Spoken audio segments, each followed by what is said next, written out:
एक पहाड़ के पास एक छोटा सा गांव था जहां पप्पू नाम का एक लड़का रहता था। पप्पू बहुत ही शांत और समझदार था, लेकिन उसकी सबसे बड़ी समस्या थी एक शरारती भालू जिसका नाम बहादुर था। बहादुर अक्सर गांव में आकर खेतों से सब्जियां खा जाता था और लोगों को खूब परेशान करता था।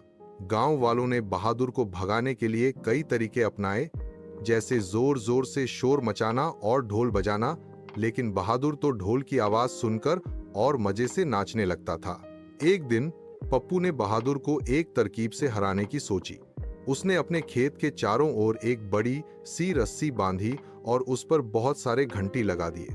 बहादुर जब रात में आया तो उसने सोचा आज तो पार्टी है। जैसे ही उसने रस्सी को छुआ, सारी घंटियां एक साथ बजने लगीं। बहादुर डरकर भाग गया।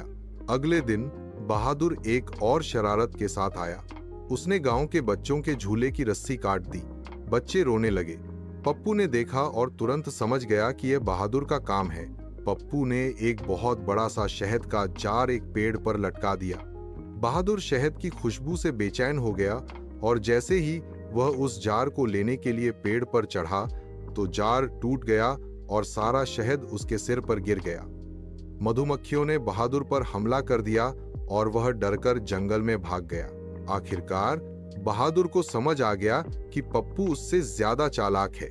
उसने पप्पू से माफी मांगी और कहा, तुम्हारी शरारतें मुझसे ज्यादा अच्छी हैं। पप्पू ने बहादुर को माफ कर दिया और उनसे दोस्ती कर ली।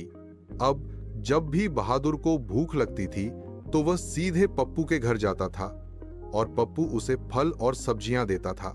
बहादुर ने भी कभी कभी पप्पू को जंगल में अच्छे अच्छे फल खोजने में मदद की। यह कहानी हमें सिखाती है कि बुद्धि और दोस्ती से बड़ी शरारत भी सुलझाई जा सकती है।